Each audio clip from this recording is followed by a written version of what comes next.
Often in our application, we use dialog boxes. The dialog boxes are used to get the complete focus of your user. Sometimes it may contain certain messages, sometimes some action buttons, again, sometimes maybe form. You may want to give your user a dialog box or a modal, something like that you're seeing on your screen. And in this case, the dialog box contains a form with three fields, a name, email, and a password. The form might have its own validation, something like this. And when you put proper value and then submit it, the form should get submitted, the dialog box should be killed, it should be invisible, and then based on the action that you're performing, your application should accept the input. That's the regular flow. That's the happy path of an application. However, at times when you're using Shadcn dialog box and when the dialog box contains a form, there are certain difficulties in closing the dialog when we submit the form. So this video is about teaching you how to create a dialog box with Shadcn and Next.js, putting form inside it, and then when we submit the form, we also able to kill the dialog. We are also able to dismiss the dialog. At the same time, the action that we are taking after submitting the form can be very visible in our user experience as well. So let's get started with this learning. And as usual, a request, don't forget to subscribe. If you are liking this video, please put a like and comment. To get started with our project, we need a Next.js application with Shadcn installed and a few components from Shadcn is also installed. So I have a Next.js application over here, and on top of that, I have configured Shadcn and I have installed a few components from Shadcn, which are like button, dialog, form, input, and level. These are the components that I need for my project. Now, if you are new to Shadcn and if you have not installed it before or have not worked on any of the Shadcn components with Next.js project or any React project, I have a video exclusively for you to show you how to configure Shadcn, how to install the components, how to do the theme switching and all these aspects, along with what does the CN mean. So please check out this video because that is going to be very helpful for you to get started with a project like this. And I'm not doing the same thing, same explanation in this video. Don't want to make it unnecessarily lengthy. So let's get into the business. I have dialog.jsx file. So what I'm going to do now, I'm going to follow the Shadcn documentation. I'm going to bring a dialog box from the documentation straight into our project. Let us create a folder called dialogs under components. And inside that, let's create a new file called register dialog. Let's assume that we are going to create a dialog box with a form through which user can register themselves. Okay, something like that. So this is my register dialog JSX. At this point, it is completely empty. Now let's go to the documentation of Shadcn. And after coming to documentation, if you click on components at that header and then come to dialog, you will see the documentation of dialog. I have already done the installation using this command, so not doing again. And here you will find certain examples. Let's pick up any of the example. Say this one. I'll go to the code of this one and then just copy. Next, I'll come back to VS Code and I'm going to paste it over here. So all these imports have been taken care because I have installed them already. And then I have this dialog box exactly copy pasted from the documentation. Let's understand this at a high level because we are going to change the things a lot. There is something called dialog trigger. This will define clicking on what the dialog will appear. So under dialog trigger, we have a button called share button. So clicking on share button, this particular dialog should appear. Then we have dialog content. Inside that there is a header. This is called dialog header. Inside this dialog header, I have something called a label called share link and a small description over here. And after header, I have the dialog content. This is where the content starts. And then finally, there is a dialog footer. And the dialog footer is also having a dialog close, which has the button to close this dialog. Now let's see this dialog working and how does it appear. So for that, under components again, let me create another file, another component I'm going to create, and I will name it as register.jsx. As there will be user interactivity inside this register dialog, so this has to be a client component, but I'm going to call this one inside this register component. So I can make this one itself is a use client so that all of his child components will be automatically use client. I don't have to explicitly mention use client in all other child components. Okay, so I do it use client and then let me import dialog close button from the dialog register dialog, the one just now I have created. Let me create the component, the register component, and over here I'll be using the dialog. That's it. Now the final thing would be going to my page.js, where I just have one simple text. I'll just remove this, and here let me import the register component, and this register component I can straight away use over here. That's it. That's it I'm going to do. And now I'm going to go to the UI. So as you see, there is a share button. If I click on the share button, there is a dialog coming up. Now in this dialog, if you click on this cross button, the dialog will disappear. Again, if you click on this close, the dialog will disappear.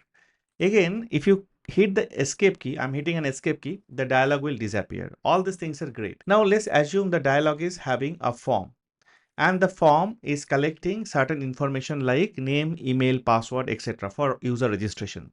And then you also have a save button or register button. On clicking on the register button, now the form has to call some kind of action, let's say a server action. And after calling the server action, you have to persist that user somewhere, either on MongoDB or Postgre, or let's say browser local storage. And once that happens, this particular dialog should disappear. And as you have created the user at your backend, be it MongoDB, Postgre, or the browser local storage, the created user you want to show once this form disappear over here. So now we have to bring a form inside a dialog, but not only that, right now this close button is inside this dialog, but when we bring the form, the submission of the form will be controlled by a submit button that will be part of the form, not by the dialog button. So this is where the problem, this is where the conflict comes. As the button is right now within the dialog itself, it is quite easy by the construct of the dialog from Shadcn or Radix to control the closability of this dialog. But when this button goes inside the form, which will be a children to this particular dialog, then you have to do something additional to close this outer dialog when a form gets submitted. That's what we are going to do. Now to demonstrate that, I need a form. So let's go ahead and start creating a form using the Shadcn form. To use a form, again, you come into components and then come to the form. Here again, there is an instruction of how to install this form, and there are instructions how to use this form. Now I have created a form exactly following the same instructions. So let me show you the form and explain what my form contains. And again, the video I just now spoke that I had created before to explain the installation and all this stuff, there is a demonstration of form. So coming to the code, under components, I have created a folder called forms. Inside forms, I have created a file called registration-form.jsx, similar to registration-dialog. For form, it is form. Now let's understand each of the pieces of this form very quickly, what it has. From Shadcn documentation, I have taken this import over here. This form require an input field for name, an input field for email, and input field for password. So all are input field. For email, the type is email. For password, the type is password. So I need an input. So I have just imported. There is a submit button required in the form. So a button is imported over here. Now the form must be validated at the client side itself based on certain validation constraint. For that, we are using Zod, and this is also recommended in the Shadcn documentation, pretty straightforward. What I am doing over here, I am defining the form schema. I have three fields I told: name, email, and password. Here I am defining the schema and the validation aspect of this particular form. I am saying that the name must be at least of 3 characters, and I am defining that using the Zod, z.string.min, and then giving the 3 as a value and saying that, okay, it should be minimum 3 characters long. Similarly, for email, I am first checking whether at least 1 character is there or not. And then if the email itself is valid email or not. So this dot email, this particular function on Zod is going to validate the authenticity of an email structure. Then for password, first I'm checking the password is given or not, at least 1 character given or not.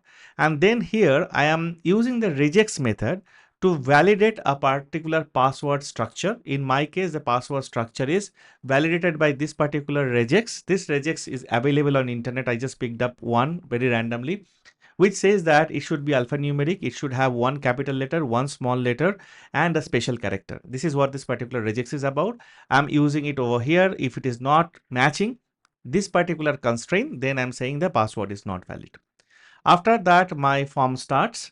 Each of the name, email, and password is initialized with an empty string. That means it will be blank initially. And then the schema that I have defined over here, I am passing it to my Zod resolver, and ultimately the Zod resolver and the default value of each of this field is passing it to use form, which is coming from React hook form. This is how Shadcn works. Underlying, it is using something which is like very basic, very primitive form, which is React hook form, and then I'm passing this schema to it to get the full-fledged form definitions over here.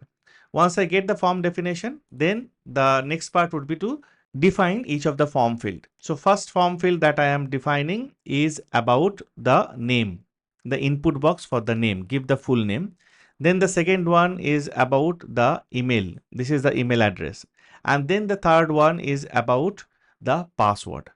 All the code that you are seeing is in the GitHub, and the link to that particular repository is already in the description of this video. Just pull it out, see it side by side, and more importantly, code it. This is how you will learn, right? So code it. And then finally, I have a submit button at the end. Very simple. When the form gets submitted, there is a function called onSubmit, which gets all the submitted value. This is the form, nothing beyond that. If you need one more field to experiment it out, you just copy one of the form field from here, paste it below, and then change the form control input to something else. Maybe you want a text area over here. You will get a text area appearing over there, or a select box, or a radio button, or a checkbox, whatever it is. So this is my form. Now this form I am supposed to use inside the dialog box that I have showed you. So for that, I'm going to make some changes into the dialog box itself. So first I'll go to register-dialog.jsx file, which we have seen already. First, I'm going to change the name of it because it is going to be a register dialog. So I'm calling it as register dialog from now onwards. And then everything below this dialog header, I am going to remove off because the body will be my form now, not the body that I have copied from the Shadcn documentation. So I'm going to remove everything, including the footer. I don't need a footer as well. So footer is also gone. Next thing is I'm going to import the registration form, and after importing the registration form, this is the form just now we have created. Just below the header within the content, let me put this registration form. This is the first stage I want to do. The other thing is, as I have changed this register dialog name now, as I have renamed it, I'm just going to copy this, go to the register.js where I was importing this particular dialog before. I'm going to change this name, otherwise it is going to throw me error. That's it. Now I'm going to see the UI. Excellent. So there is still a share button. I'm clicking on this. Now I'm able to see the form I have just included. So here I have my name to give. Here I have some email to give. And here I have some password to give. When I do submit, it is validating. Now let's give a valid password and let's try to submit. You see, now I'm submitting. Nothing is happening really. I'm clicking on submit button. It is not going off. But what is supposed to happen? At least it's supposed to kill this particular dialog, right? And certain things to happen, certain action to happen. If I go back to the code for a moment and come to the form, go to this on submit. So here I'm doing a console.log, right? So it means it should be logging into the console at least. So if I do F12, so now if I come to the console and let's specify certain value for it, let's give some password that matches my criteria and let's do submit. Nothing happens, but my form is getting submitted. I'm seeing all this value that I have put inside this, each of these boxes, right? So now my work would be how I can make sure that this particular form disappears and the submission also happens. Another thing is, like at this stage, if I click on this cross, this will be killed. If I just click on this escape, this will be killed. All this thing is good. But one thing you remember, this particular share is inside in the scope of this dialog. Why? Because if you go to our dialog, you see there is a trigger that is over here. Now it might happen that you want to invoke this dialog by clicking on a button which is on some other page. So that means the trigger over here may not be a suitable option to put. So let us also do this change so that both the thing for the form submission and the trigger from outside, both we can handle with the same process. All right. So what I'm going to do, I'm going to remove this trigger from here. And as I'm removing this trigger, I'm going to take this guy also from here. For this title, let us change it to register and let us give a suitable description as well. Yeah, everything on tapaScript is free. Now for this dialog, which should be invoked from register because this is where we are importing it. let us go ahead and create one invocation point, which is the button. And let's create a button called register. Now what we have to do, we have to click on this register button and then only we have to bring this particular dialog open. Because if you go to UI right now and if you click on this register, nothing really going to happen. See, nothing is happening, right? So we have to attach them together. For that, we can manage some state. So for that, we'll get a use state. So let's create a state called const open comma set open equals to use state false. All right. And here on the button, when the button is getting clicked, let's have an on click handler and call set open with true, so that open will be now true. Now the beauty of it, each of the dialog boxes, let's go to register dialog, having a dialog right over here, it has an attribute called open. If you pass true to it, you will have that particular dialog open. Got the point? So it means now from my register, I can pass a prop called open, and the prop value can be open, which is this particular state, which can be true or false. And taking this open, I can now go to this register dialog, pass this prop over here, and then can just pass open equals to the value open, which got passed through this prop. So it means initially this is false, so my dialog is not shown. When somebody click on this button, I'm turning it to true, this becoming true, true is getting passed and the dialog will be open. Let's see that if it is happening. So I'm clicking on register, you see, I'm getting this dialog open. Awesome, right? But there is a problem. Before we saw that using this cross button, the dialog was getting closed. Using the escape, the dialog was getting closed because we had the trigger within the dialog itself. Now, if I click on this cross, nothing is happening. If I do escape, nothing is happening. And leave about the submit button, nothing is happening. Even if I validate this form with some proper value, if I click on submit, nothing is happening. The entire dialog is not getting closed. Okay, we'll fix it. We'll go back to the code. Let's go to dialog. And here we have passed open. We are good so far. Along with that, we can also control one other callback called on open change. So whenever the open change, it means that whenever from open to close state or the close to open state comes, what we are supposed to do, right? So for that, what we can do on open change equals to, we can set back this opens value to true or false. It means when I'm clicking on the cross button, I want that open to be toggled to false. When the button, register button is getting clicked, that time I'm explicitly making the open as true, right? But when the cross button is getting clicked, this open is becoming false, but I am not setting it back on the dialog level or on my state level. That's the reason this dialog is not getting hidden. Okay. So now what I can do along with the open, I can also take set open from my parent component, and this set open I can pass over here. And as this register dialog now getting a set open in the register along with open, I can also now pass set open equals to set open. So let's see this explanation once more. First time open is false. When button is clicked, that time open become true. My dialog comes up. So far, so good. Now the dialog is open. I'm clicking on that cross or I am doing escape. So if I am clicking on the cross or pressing the escape, the open attribute of the dialog turning to false, but we were not doing anything with that. Now we are catching it, like whenever the open attribute value changes, set that value, whether it is true or false, to this set open function. This set open function is passed as a props to our register dialog from register, which is nothing but an updater function of our state itself. So it means if it becomes false, then open will become false now, and this particular guy will be hidden. This is the trick that we have applied. So in this case, we can detach the trigger from the dialog itself. The trigger, the button can be somewhere else. Clicking on the button, the dialog will appear, and then clicking on the cross and escape, the dialog will be hidden. Let's see that if it is happening. All right, so register, if I close, gone, register, now I'm pressing escape key, gone. Still, this particular case, submission case, is not being taken care. But I guess you are guessing what I'm going to do this, right? So let's get that thing done as well. Now I'll go back to register dialog where I have this form, and over here I'm going to pass prop called on save. You can give any name, on save, on close, anything. And here I'm going to call a function called handle close dialog. So let us define handle close dialog, handle close dialog. Here what we can do, we already have set open. So we can make set open as false. Simple, right? So whenever setOpen will be false, what will happen? So the invocation point for register dialog is the register.jx.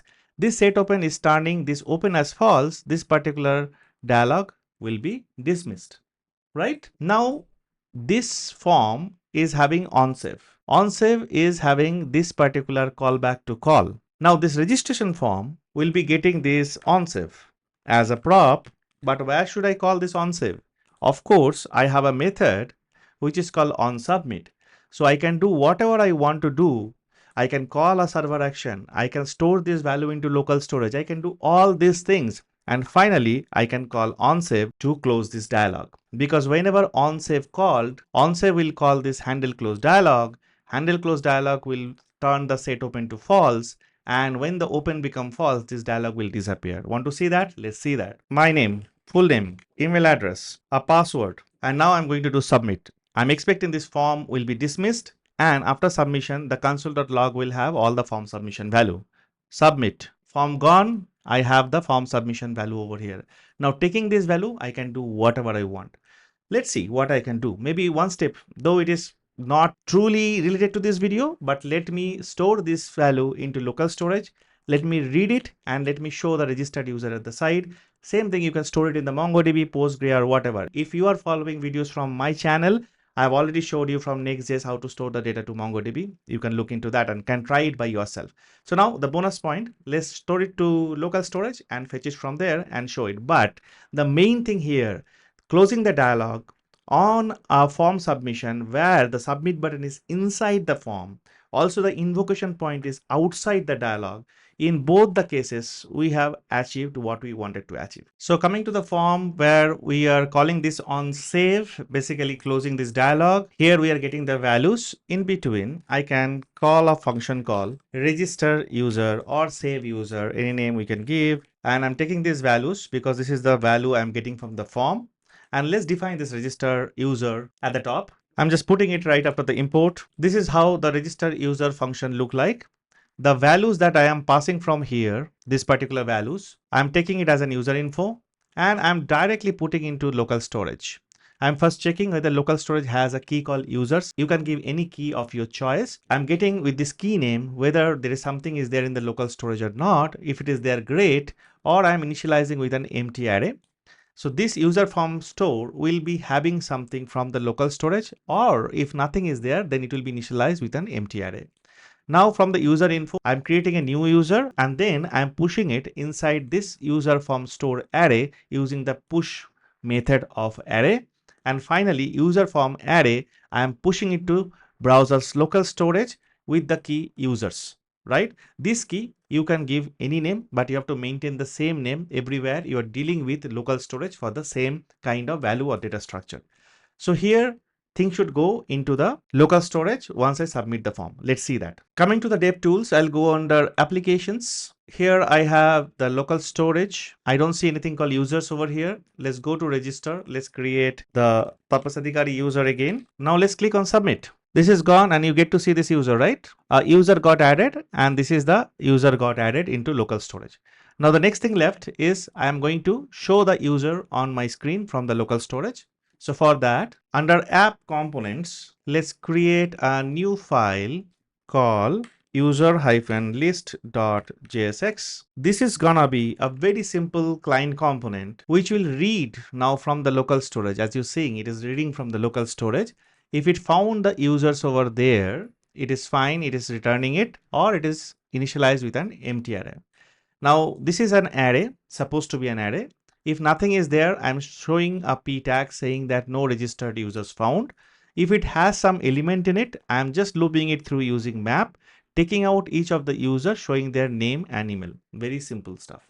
So now as I have this particular user list, what I can do now, I can go to my page inside app where I am already having this register button. Along with this, I can import user list and then bring this user list right after register like this, a div, then user list. Let us also add a heading over here, a h2 which says registered user, and also can add a few class names over here just to align things properly. All right, so on our page, we already had the register button, correct? Through which the dialog was coming. Now the after form submission, we are going to show the user list over here. Let's see the UI. Already have one thing in the local storage that should appear. Yes. I see registered users over here and then Tapas Adhikary over here because I have some style which is not done correctly. That's the reason it is coming like this. Let's fix that. Okay, I need to give a flex call over here for sure. Yeah, I've given a flex call now. Now it should be properly settled. Awesome. I can see this. Now let's add one more. Say test at test.com, give a password and say submit. I submit it. The user has come here, but nothing really happened here. What do we have to do? If I refresh this, I get to see this user, but it should be added automatically on that moment. How to do that? Yeah, I've definitely taught this in the earlier tutorial of the Next.js series. I know that you have already guessed it. So we'll go to our dialog and then we are going to import something called use router from next navigation. We are going to initialize the router over here and then we are going to call router.refresh once we have dismissed the dialog. Now let's do it. I have cleaned up everything. Let's start from the beginning. The name and the password and the email. Let's do submit. You see, immediately it's coming here. Let's add one more. Test at test.com, some password and then submit. I have test over here. Awesome, isn't it? So this is great. Now a few things to add over here. The entire local storage thing that I have put over here, it is like very basic. I've just done it to showcase like the form action after form submission is able to store the user somewhere. Usually you will be storing this user in a backend database through an API call or the server action. So you won't be doing local storage. The local storage part was only showed just to demo this particular piece. One another thing, though it is not part of this video again, but I can't stop from teaching you good thing. So if you go to your terminal, you will be seeing an error call json.parse that's local storage thing. That local storage is not defined. You will be able to see this over here. The reason that you are seeing it over here, because if you're using the local storage or the window or anything in Next.js, there are certain rules that you need to follow. Otherwise, at the server side, these logs that are coming over here as the server side, right? Before it come and start appearing on the client side, on the server side, there is no trace of window object, local storage and things like that. So you have to safeguard this particular thing from appearing on your server side log. For that, there are few items that you can do. Couple of things. I'm just quickly tell you about those and implement quickly one for you so that you are being aware of it. One good thing would be you put this local storage or window or whatever you have, the client side part using use effect, which is one way of doing it. Or another way that you can fix this is this user list is been exported as default from here. And in the page.js, you have imported as a default import. So instead of doing that, you can use the dynamic import. So for that, you first import dynamic from next dynamic. And then instead of importing user list like this, use the dynamic import. Make sure that you do SSR false here. And then rest of the thing is as usual. Now, if you do all these operations, if I just say, keep pressing this, so I'm refreshing it.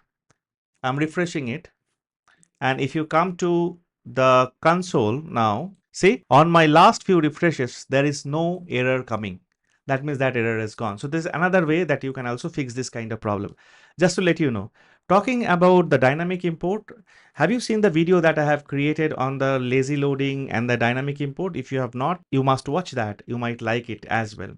All right, so I'll leave you with all this code. I'll leave you with all this thing that we have learned today. Please practice. Please code it by yourself. All the source code is in the GitHub repo. If you like the work, please subscribe to the channel, like and comment, and give a star to my GitHub repo. All the best to you. See you soon.